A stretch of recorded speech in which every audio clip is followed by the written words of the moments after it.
charity was set up 20 years ago and started as a very, very small idea, really. It was set up in memory of my daughter Hannah, who we lost when she was 5. It was just, we had some support and kindness from our own community and our own sort of friends and family network and my daughter's school. And they raised some money in her memory, and they asked how we would like to see it spent. And actually, it was something that both Hannah's dad and myself at the time recognised as a real need, actually, for not just to fund a wig, but also to source one, because as we spoke about earlier, it's actually really difficult to find a good quality, realistic wig, particularly one that's suitable for a child. Yeah. And that was what we did with the money that was raised in Hannah's memory. And it was enough to buy a wig initially. And then people sort of heard what we had done with the money that had been raised and kind of thought that it sounded like something they were willing to get behind and raise a bit more and a bit more. And it has just snowballed really over the last 20 years. And so, 20,000 wigs we've provided now for 20,000. My goodness. So just some quick question on that. How many donations do you need for one wig typically? There can be up to 16 people's hair in any one wig. Wow. So because the hair, once it's donated, is split up by length, there might be multiple lengths within one donation. So equally, someone's hair might end up in more than one wig. But yeah, there's up to 16 people's hair in any one. So that's why it's so important that people do, if they're cutting their hair, to do donate it. And I think that's something we've obviously started doing, the haircuts in the salons, because again, we would see people coming in for like restyles and no one was saving their hair for one. And I'm like, and like, I've obviously, you know, the reason we've come across this, as I was saying to you earlier, is like I'd obviously heard about the Princess Trust, but it was actually my sister that really got me onto it, because she a couple of years ago, she was diagnosed with a really rare form of blood cancer while she was pregnant with her daughter.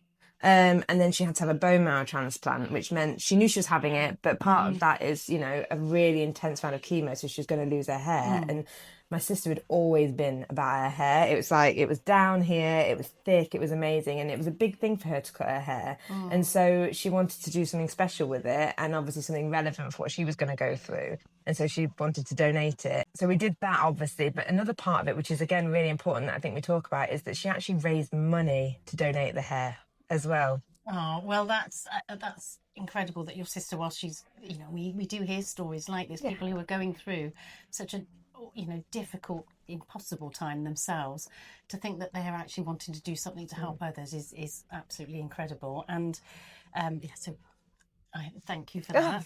Because it is a really precious and valuable commodity, you know, and it's something of yourself that you're giving it to somebody else is a whole nother.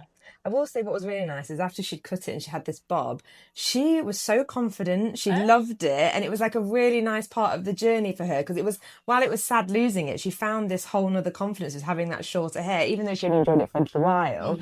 But I think now she's quite looking forward to, as it grows back, getting it into that bob that we cut it to. And I'm like, so it kind of had that double thing where it gave her, like, she had to do it, but she was so confident afterwards. It was really nice to see. Oh, that's really good. That's really nice to hear. I'm a hairdresser, like you say, with the industry, I didn't even know where to start. So how does a parent know as well? That's a really good question. And actually, that was one of the things we were so clear about from the start, and we still, you know, it remains the case 20 years later.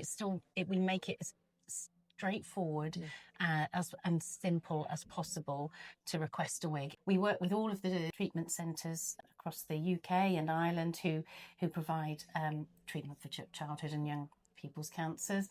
So we work with all of those centres so that when children come through, or on diagnosis, ideally they're offered it as a solution to one of the problems that they're going to encounter.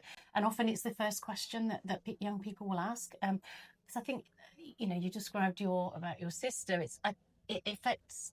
It's any age, you know, whatever age you are. It's a huge thing to suddenly have that choice taken away, and suddenly, you know, your rug is pulled out from underneath you in every which way, and then it's, you know, it's a very visible sign that you're unwell to lose your hair, and it's taking something of you away with it. So we make it as simple and straightforward as possible. There's no form to fill out.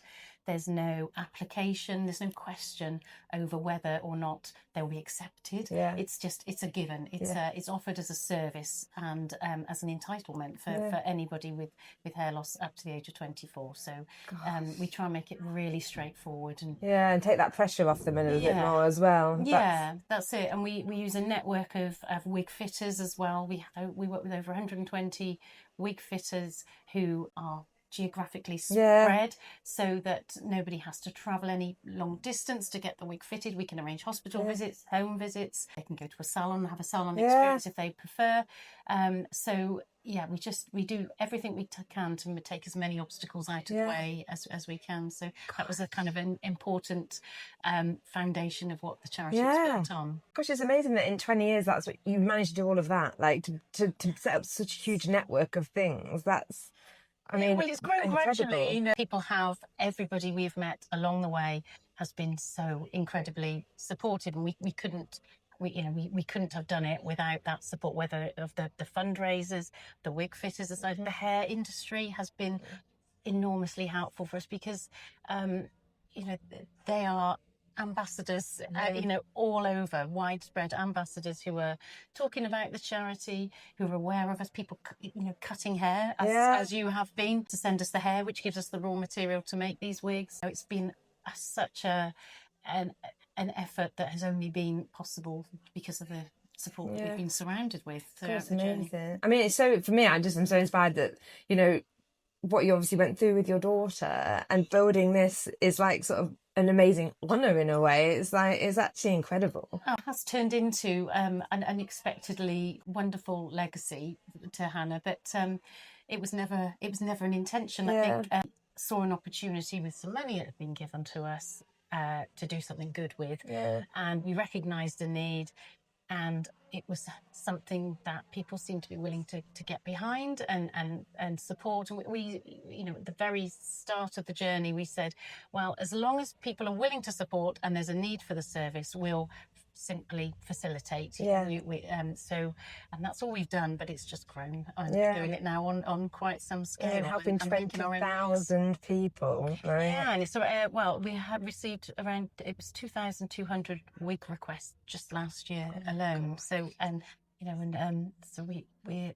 it seems to be growing and growing, not really slowing down. No, I mean, which is one thing. When we was talking earlier, when you're saying like we just don't want this to be, we don't want to be needed for this, and that's like that is one of those things. But thank God you are here to help with people. Yeah, well, that's it. It's the immediate help when they're going through their treatment.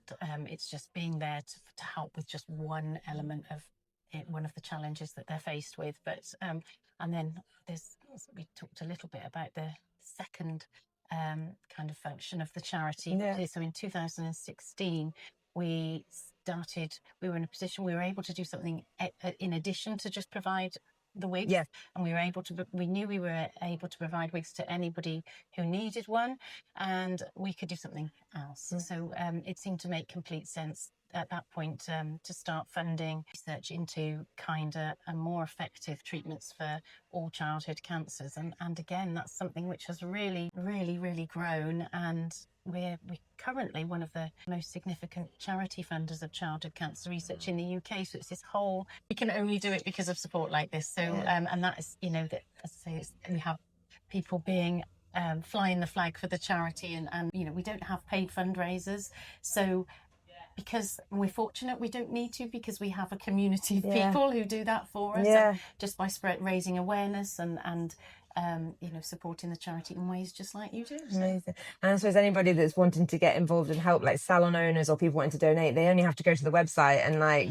get a pack, and then you're good to go, right? That's it. Yeah, they we have hairdressing heroes. Hairdressing heroes. And so you can register on our website if they want to, like you, offer free haircuts for people donating over 12 inches, and we send a pack, and it gives you some assets in it, and we'll provide you with as much as we can with what you need to do the service. And and we have a salon finder on the website where people can go to look for somewhere. We can add you to that. And so there's lots of ways to get involved. Yeah, no, it's amazing. And I think something resonated when you said, like, when we've got inquiries coming through, one thing I'm definitely going to make sure I'm doing is talk to them about, you know, setting up a little fundraiser page like that they can do to get some sponsorship, because it is incredible how much that helps and funds the research. So it does, it is. It's helping twofold, isn't it? And I think people are always surprised just how much support they get for doing it. I think people realise what a big thing it is to do to get. I mean, I made a whole living on cutting hair, so it's definitely a big thing. So and as someone that went from long short, I wear extensions now. Anyway, well, thank you for coming to talk to me. Thanks for having us, and thanks for everything you do. Oh my God, no problem. And we're going to put all the info in the captions on everything, so that anybody that wants any info to get involved, have a haircut or whatever, and then help, that would be great. So thank you. Thank you.